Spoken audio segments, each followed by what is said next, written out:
mean, the Second Amendment is becoming a suicide pact. But there's many people in this country that support the Second Amendment and are lawful gun owners. Yeah, I have great respect. I have no ideological opposition to someone reasonably and responsibly owning firearms and getting background checks and being trained.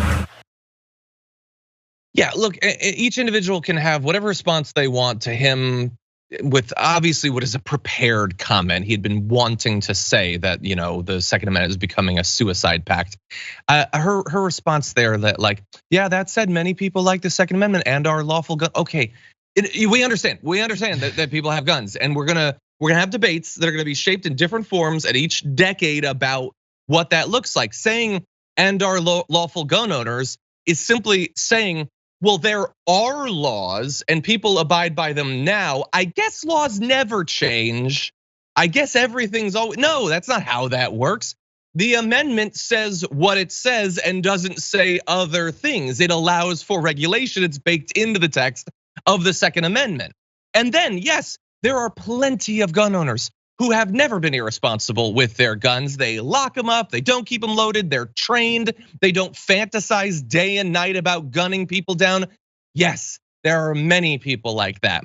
My father owned guns. I've been shooting many, many times. I don't want to kill anyone, and the times that I've used guns, I've been very responsible with them. I don't rule out the possibility of owning guns in the future, but I also don't think that I should be able to own literally whatever the wildest weapon I can dream up.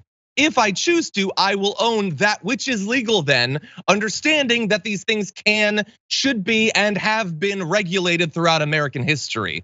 I don't know why, a person, I don't recall her name, but she's a deuce woman. She's a broadcaster. She understands the bounds of this conversation to respond to a governor who is in the second mass shooting in a few days with, well, on the other side, there's people like this. Yes, we understand that. I feel like we can be a little bit more nuanced and understanding in our conversation about this at this point.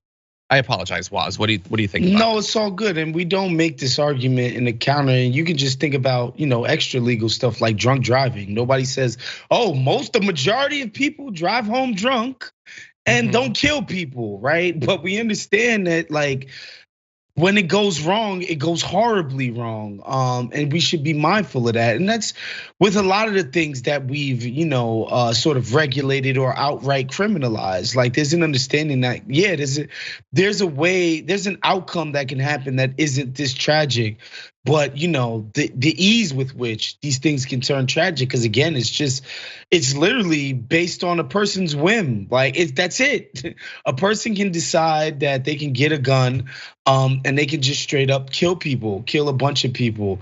And there's certain weapons that the military owns that they understand that most people would think it would be cool to own and use it for self-defense, but they wouldn't be a bunch of people would be lawful about having these things. They wouldn't. For instance, they wouldn't put a drone in John's hands. They wouldn't let him have that. Even if John would just fly it to take pictures over the Grand Canyon or something, that logic just doesn't make any sense. 100%. Yeah. And it could be legal for you to own a tank. We could write that into the law. Is that a good idea? Is it how baby brain do we need to be to imagine that the law as it is currently constructed is exactly what it should be? It makes sense and it produces great outcomes in all cases. Who are you to dare to challenge the law as currently constructed? Also, I just don't think you can make the argument that people en masse can be trusted with guns. I don't see how the evidence in America supports that thesis that a bunch of people having guns is gonna result in fantastic outcomes. That there's no proof of this whatsoever. Yeah, and again, it's gonna be drawn somewhere. You could have, for instance, there are guns that require the fingerprint of the person it's registered to. Some gun owners are fine with that. Lots, including the lobby, absolutely despises that. So again, don't give me this responsible gun owner stuff when you continually fight back against regulations that would make it safer. Again, there are many, many gun owners who are perfectly fine with all of this. Remember, the NRA is extreme, not just in comparison to wide-eyed progressives, but they are extreme in comparison to the vast majority of gun owners who do not support the positions of the NRA. In any event, We'll be back tomorrow to cover whatever other mass shootings happen between now and then. There will certainly be something. Because we have chosen, or our leaders have chosen, to allow that to be as regular as it is.